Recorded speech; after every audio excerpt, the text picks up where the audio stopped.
마태복음 21장부터 25장까지는 예수님이 예루살렘에 입성하시는 사건과 그리고 예루살렘을 중심으로 던져지는 어떤 예수님의 강력한 메시지를 담고 있습니다. 특히 그 예수님의 메시지의 내용들을 살펴보면 하나님의 나라가 예수님을 통해서 이 땅에 임함으로 이제 새롭게 대역전의 드라마가 일어날 것이다 라고 그들에게 경고하고 경각심을 불러일으키는 그러한 메시지들로 가득 차 있습니다. 여러분, 예수 그리스도를 통해서 하나님의 나라가 이 땅에 그리고 여러분들의 삶에 왔다고 믿으십니까? 그리고 실제로 그 예수님을 통해 온 그 하나님의 나라가 여러분들에게 실제적인 영향이 있다라고 생각하고 믿으십니까? 이 땅 가운데 새로운 나라가 임했기 때문에 완전한 가치관의 전복이 일어나고 업사이드 다운, 완전한 가치의 뒤엎음이 일어나는 그러한 일들이 여러분들에게 있으십니까? 예수님은 지금 이스라엘 지도자들에게 그리고 이스라엘 백성들에게 이것을 선포하려 하십니다. 율법과 성전을 중심으로 자신이 거룩한 하나님의 백성이라고 자부했던 이스라엘 지도자들에게 심판과 경고를 하시고 오히려 주변부로 밀려났었던, 성전에 들어올 수 없었던 창녀나 소경, 그리고 부정한 자로 여김받던 병든 자들, 어린아이들, 사회에서 멸시받던 여성들이 이제는 하나님의 나라에 들어갈 수 있다, 그들이 하나님 나라의 진정한 백성이 될 수 있다라는 것을 선포하고 계신 것입니다. 그 메시지는 세상에서 전혀 조건으로 내세울 수 없는 것들이 하나님 나라에서는 가장 큰 가치와 중심으로 작동하고, 또 이 땅에서 우리가 좋다고 우리가 따르는 내세울 만한 조건들이 하나님 나라에서는 전혀 쓸모없는 가치이다. 완전히 우리가 생각하는, 우리가 여태까지 익숙한 가치와는 반대되는 가치를 예수 그리스도께서 선포하고 계신 것입니다. 예수님을 통해 임한 하나님 나라의 삶, 이것은요, 있으면 버리고 없는 자는 구하면 되는 그런 반전의 삶입니다. 있는 것이 중요하지 않고 없는 것이 중요하지 않습니다. 이러한 대역전극의 드라마가 이제 21장부터, 오늘 우리가 읽은 21장부터 시작되는 예루살렘의 입성, 즉 예수님이 나귀를 타고 예루살렘에 입성하시는 것으로 시작됩니다. 예수님은 그때 당시 유대교의 정치적이고 경제적이고 종교적인 그 가장 중심부에 있던 예루살렘 성전으로 먼저 가십니다. 그 말씀이 오늘 21장 처음에 기록되어 있습니다.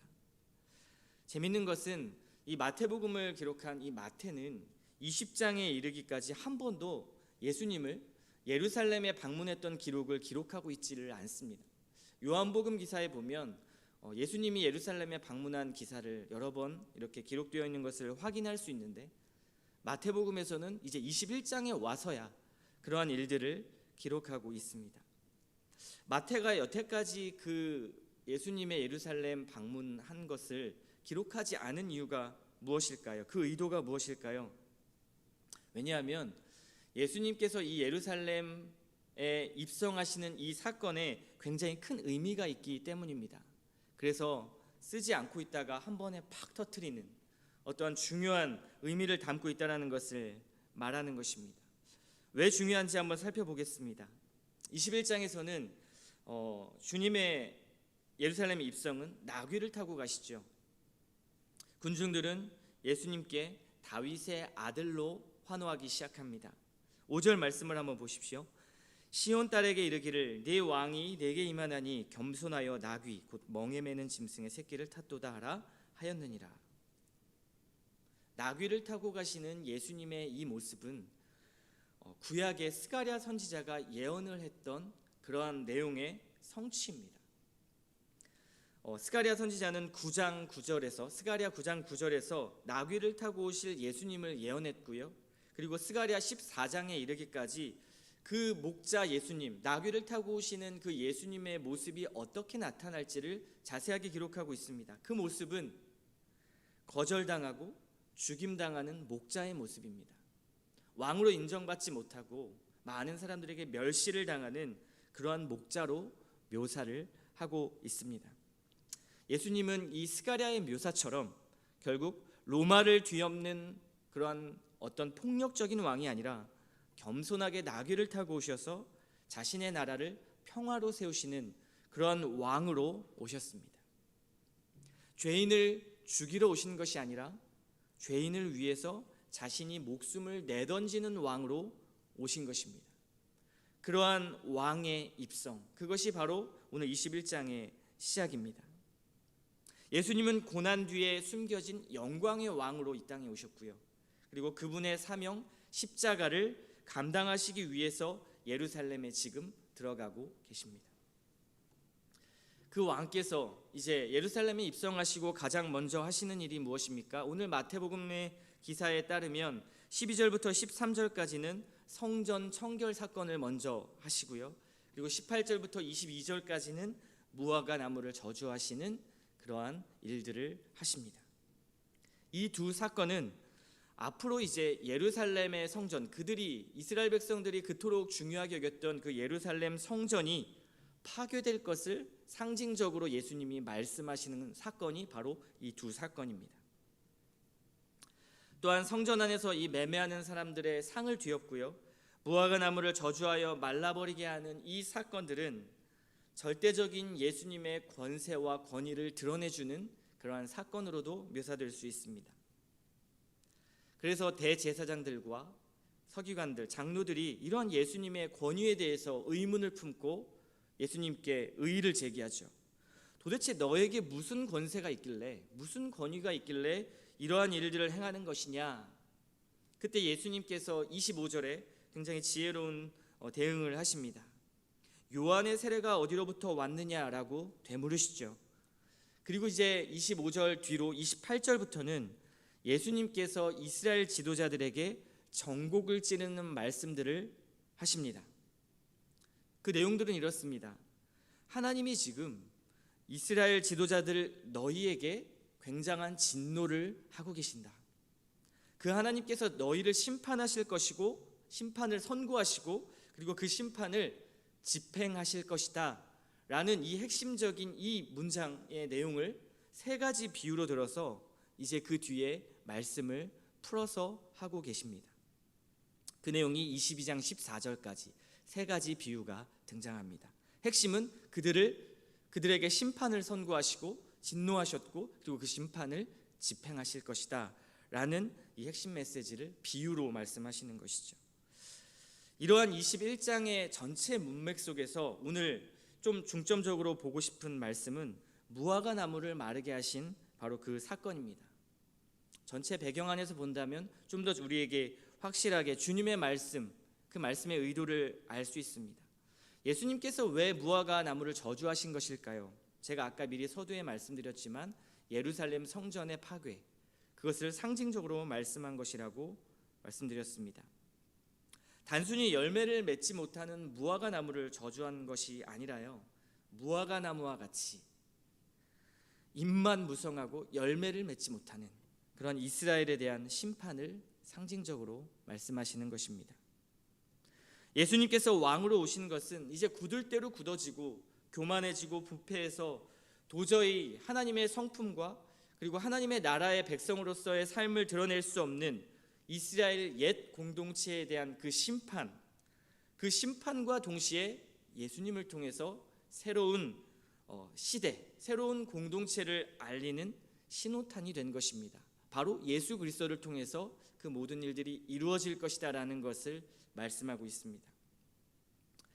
옛 공동체가 심판을 당한다면 이제 새로운 공동체가 나타나게 되겠지요. 그 새로운 공동체는 종말론적인 공동체입니다. 예수 그리스도를 바라보며 미래를 바라보며 나아가는 종말론적인 공동체, 예수 그리스도를 중심으로 한 주님의 성품이 드러나는, 주님의 말씀이 드러나는 공동체, 믿음을 위시로 해서 그 믿음을 가지고 나아가는 공동체, 그 공동체가 바로 종말론적인 공동체입니다. 새 것으로 회복된다라는 것은 바로 옛 것에 대한 심판인 것을 예수님이 말씀하고 계신 것입니다. 예수님은 이 메시지를요, 무화과를 저주하는 사건으로 비유로 들어서 우리에게 보여주고 계십니다. 그들은 성전을 하나님보다 위에 두었습니다. 성자 하나님이신 예수 그리스도를 믿지 못하고 오히려 하나님보다 우상처럼, 그리고 그토록 그들이 믿을 만한 어떤 보험처럼 그 성전을 여겼던 것입니다.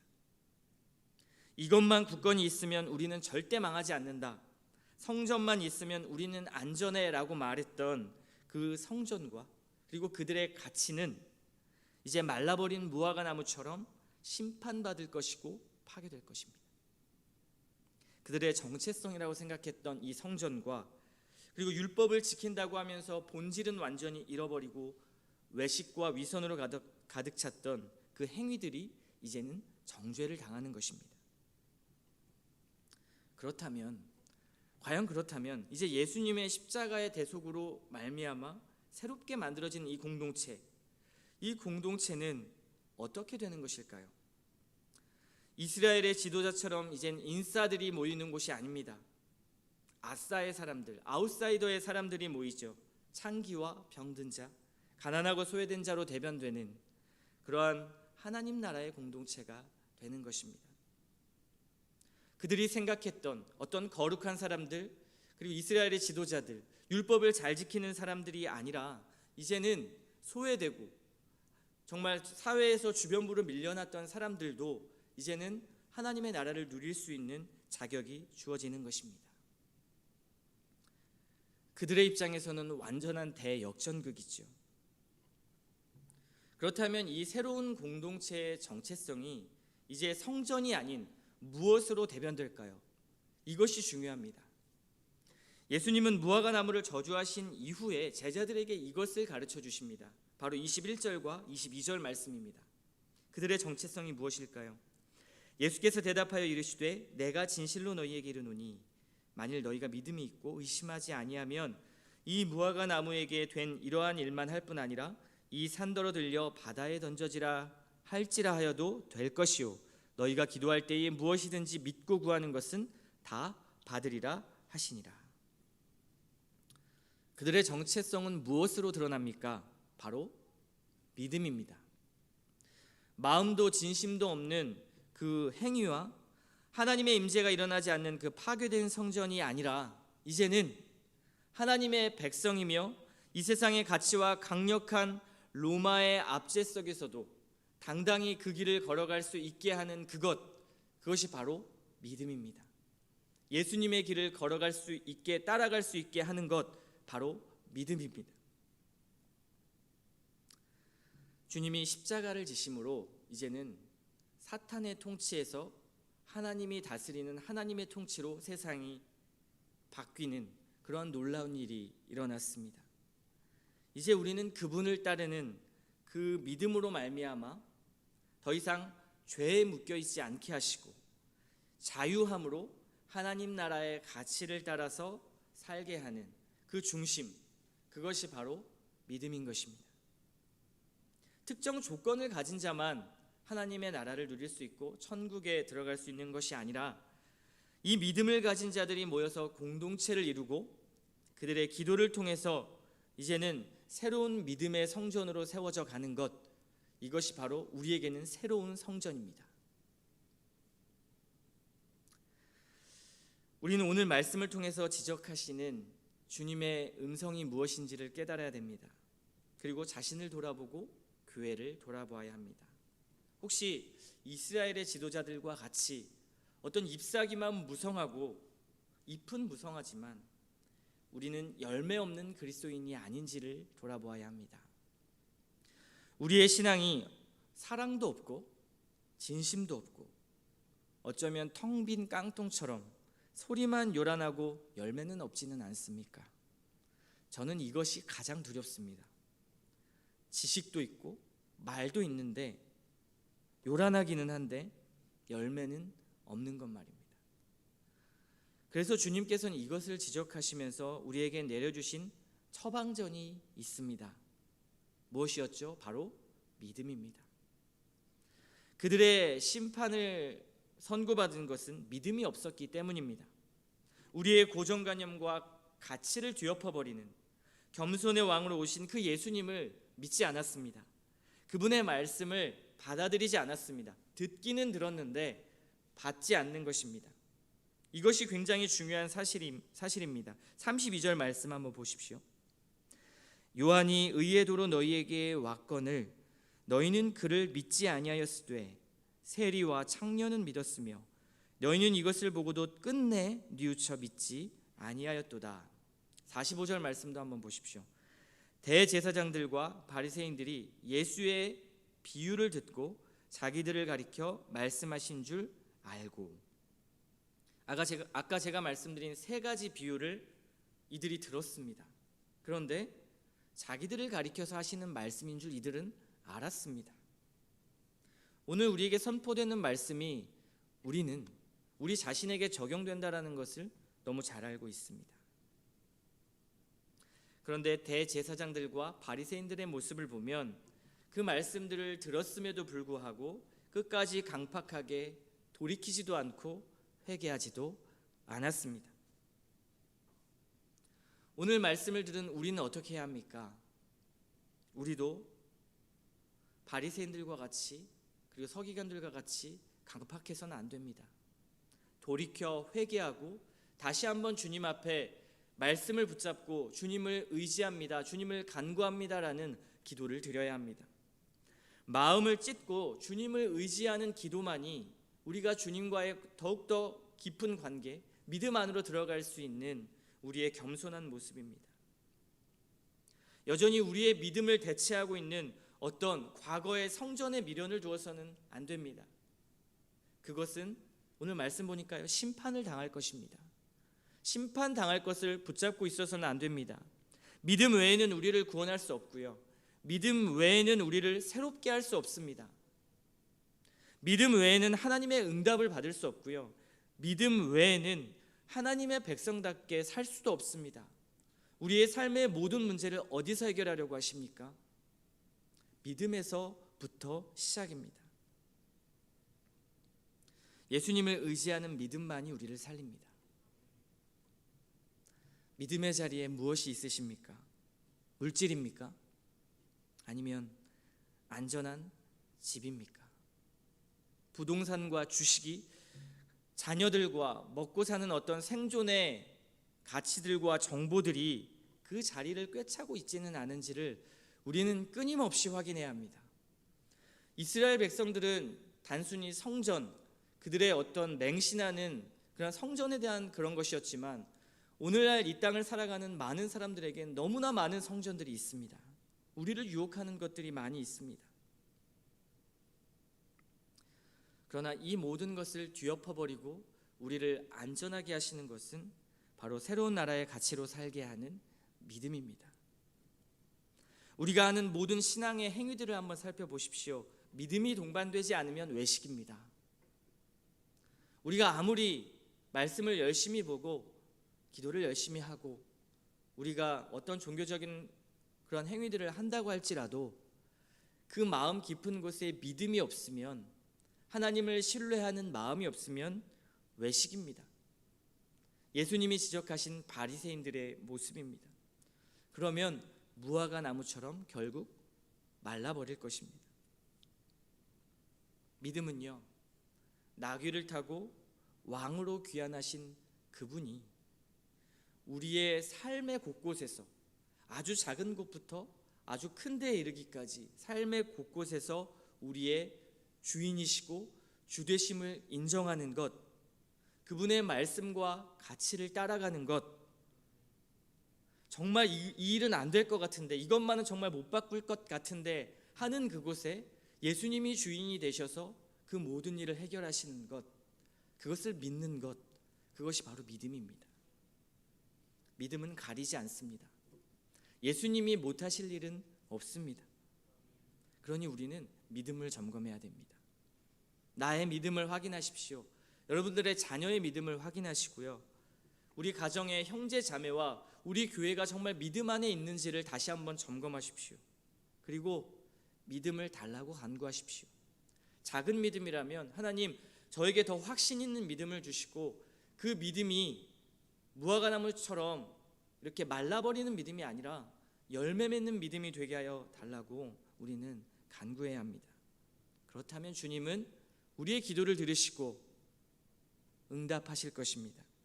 그리고 중요한 것은요, 이 믿음을 가지고 우리가 삶 가운데서 그 믿음을 열매 맺게 하시는 성령님이 계시다는 사실입니다.